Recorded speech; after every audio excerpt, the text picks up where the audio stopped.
ladies and gentlemen, to a quick broadcast of Jerusalem's Gate. I hope you're doing good. Well, unfortunately, we got more bad news in regards to the great signs from heaven to let you know that we are living, in fact, in the end days. And this kind of hits home.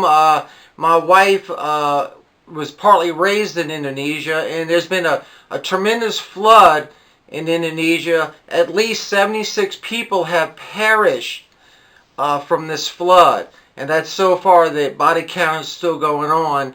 And you know, you've heard me, if you've been following Jerusalem's Gate, you've been hearing me say for many years that these signs will increase in frequency and severity as we get closer to one or two things. The rapture, we all know what that is, or the day of God. If we do not know what the day of God is, I highly recommend you read 2 Peter. He tries in the best of his ability to describe the day of God, and it's not pretty, unfortunately. But it's called the day of God for a reason. Now, I have a video that goes over the destruction in Indonesia that's coming up in a second, but before I get there, I wanted to show you Luke 21:11.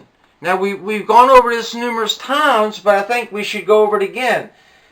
And great earthquakes shall be in divers places. That means in various places, in different places. We definitely have had that increase. Okay, famines. Right now, the worst humanitarian crisis that the world is having right now is the famine in Yemen, due from what? Wars and rumors of wars, which is another prediction of the end days. And pestilences. You ask, what is a pestilence? COVID. That's a pestilence. COVID is brought the whole world down to its knees. And fearful sights and great signs shall there be from heaven. You see on the internet all these signs. Now, I'm sure some of that is messed with the computer, but not all of it. They have been fearful sights and great signs from heaven. They have been. I mean, it's documented that it's true. Now, ladies and gentlemen, I cannot plead with you any harder than I've been pleading for many years. Let's draw closer to the Lord. Let's repent as a nation, the United States of America. The United States of America has turned away from the Lord and decided that we want to be a nation of many gods, and we want to be a part of things that a country that's supposed to be a human rights protector shouldn't be involved in.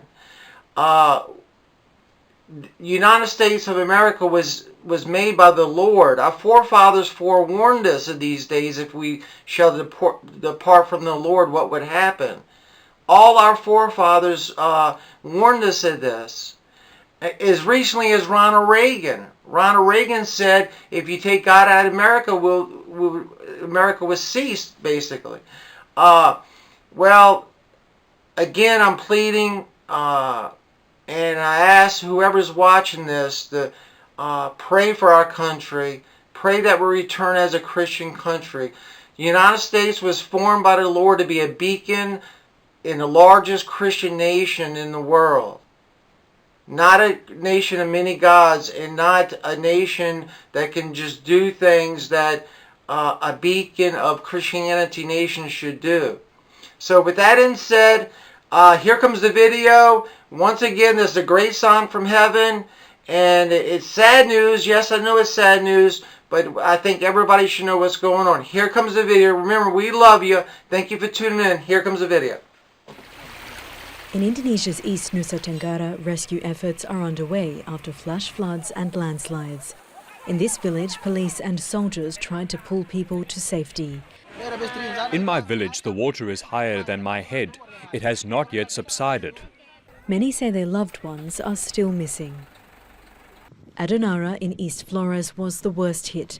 A tropical low system is causing heavy rain, strong winds and choppy seas in the area, adding to the challenge of getting rescuers and essentials to the island. In West Timor, hundreds are in evacuation centres. My house is by the sea. The water rose up and entered our house. Everything is ruined, everything flooded, so we took refuge here. Authorities say many houses were damaged.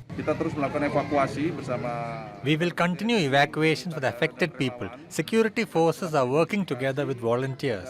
After we identify victims, we will work with the health agency to conduct funerals. President Joko Widodo has urged people to be on their guard. Saya menghimbau kepada seluruh masyarakat.